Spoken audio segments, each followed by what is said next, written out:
Hello good morning everyone, कैसे हैं आप सब लोग। आप सभी का स्वागत है फिर से मेरे यूट्यूब चैनल स्ट्रीट ब्लॉग पे।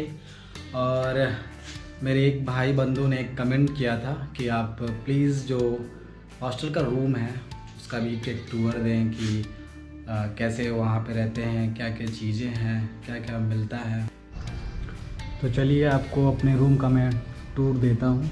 ये है मेरा कमरा, ऐसे कुछ दिखता है और इसके सामने ऐसे कमरे हैं ये। और ये है मेन दरवाज़ा पहला, इसको खोलते हैं, अंदर चलते हैं। अंदर आते ही आपको लेफ़्ट साइड ये बोर्ड दिखता है जिसमें एक सॉकेट है, जिसमें आपको अपना मोबाइल फ़ोन वगैरह या कोई भी चार्ज करना हो वो चार्ज कर सकते हैं। दरवाजे के जस्ट पीछे यहाँ पे हैंगर होते हैं, मतलब लगा सकते हैं आप अपने सुविधा अनुसार, तो इस पर आप कपड़े वगैरह टांग सकते हैं। उसके बाद फिर इधर यहाँ पे टेबल है और ये रहा चेयर। एक मिनट, ये दरवाज़ा खोल देते हैं, ये पीछेला दरवाज़ा है, इसको खोलते हैं तो फिर ये बाहर का एरिया है। इसे मैं अभी इसलिए ओपन कर दिया हूँ ताकि लाइट थोड़ी अच्छी हो जाए। ये चेयर है, यहाँ पे बुक्स वगैरह हैं जैसे बताया। फिर उसके बाद ये ड्रॉअर है, आप उसमें अपनी जो भी एसेंशियल्स हैं जो कि आप तुरंत एक्सेस करना चाहते हैं उसको रख सकते हैं। इधर है ये बेड, आप देख पा रहे हैं। और उसके बाद इधर एक विंडो है और विंडो के पास एक और चार्जिंग सॉकेट है।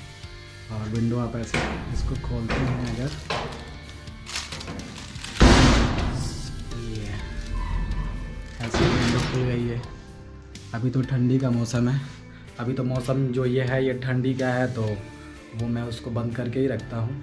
और इस साइड है एक बड़ी सी अलमारी, आपको अलमारी दिखा देते हैं।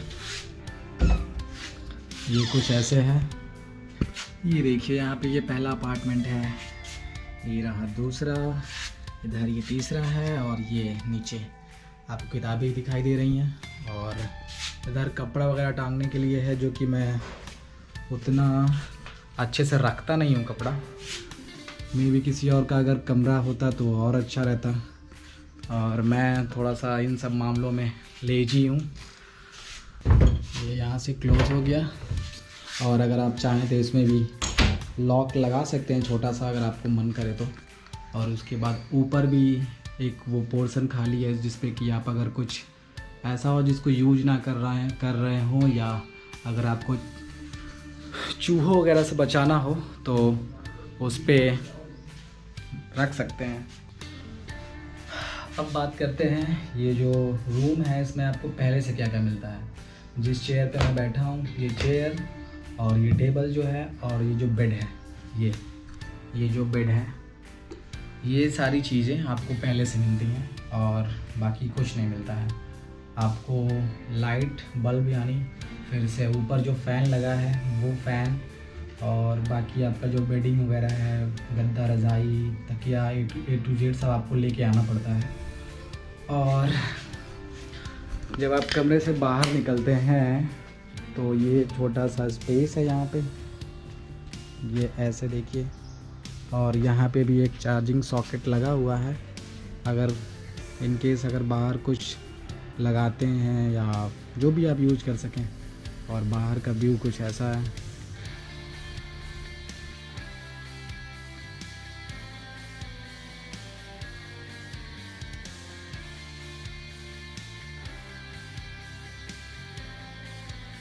अगर बात करें कि एक कमरे में कितने लोग रहते हैं, तो इस कमरे में मैं सिंगल रहता हूँ। जो डॉक्टर ताराचंद हॉस्टल है, इसमें हर कमरे में 300 कमरे हैं और 300 कमरे में सिंगल है, मतलब सब हर कमरे में सिंगल लड़के रहते हैं।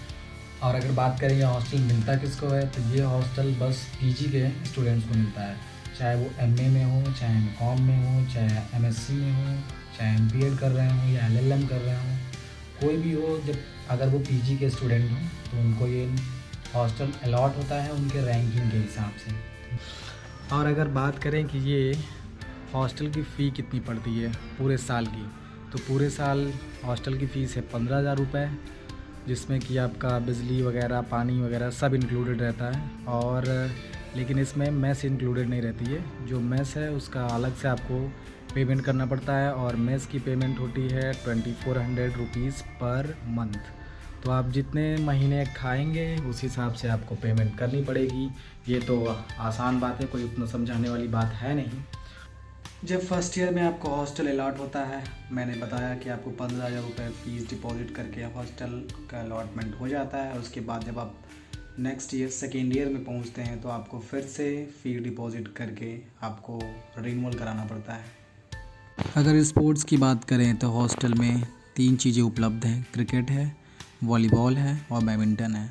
और इससे जुड़ी जितनी भी एसेसरीज चाहिए होते हैं, bat, wicket, ball etcetera, badminton वगैरह सब A to Z हॉस्टल आपको प्रोवाइड करता है।